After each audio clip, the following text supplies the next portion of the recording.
Marahil naririnig na po ninyo yung pelikulang Manila's Finest ni Raymond Red na sasalang sa MMFF ngayong Pasko. Isa po itong pasilip sa buhay pulis noong huling taon ng dekada 60, partikular ang Manila Police District na kung tawagin ay Manila's Finest. Ang kwento kasi ng Manila's Finest sumasabay at sumasalamin sa kasaysayan ng ating bansa. Taong 1901, pinirmahan ng Taft Commission ang Act No. 70, nagbubuo po ng Metropolitan Police Force ng Manila na kinabibilangan ng mga sundalong Amerikano.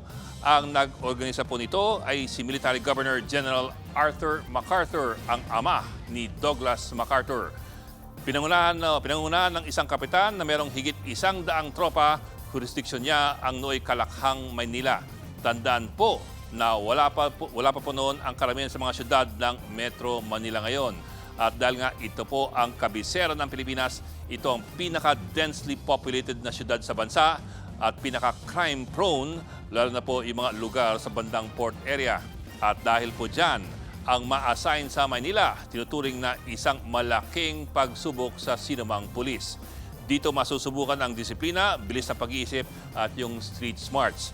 Kaya sa post-war years, nabansagan ang Manila Police bilang Manila's Finest. Hango na rin sa bansag sa New York Police bilang New York's Finest. Pero ito ang hindi alam ng mas nakababatang henerasyon. Maliban po sa pulis, meron din po tayo dating Philippine Constabulary o yung PC. Kung panoorin po ninyo ang pelikulang Manila's Finest, makikita rin po ninyo itong Philippine Constabulary. Noong unang panahon kasi, ang mga pulis ay lokal lamang. Hawak ng mga mayor at limitado ang training at ang kanilang jurisdiksyon.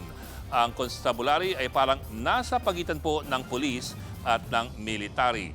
Taong 1901 din, tinatag ng Philippine Commission ang PC o Philippine Constabulary na tutulong dapat sa mga lokal na pulis at sa US military para labanan ang mga rebelde at ang mga bandido.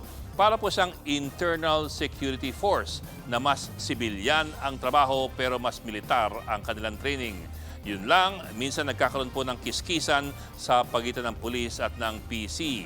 Ang PC kasi ay national at nasa ilalim po ng isang national PC commander, samantalang ang lokal na pulis ay hawak ni Mayor.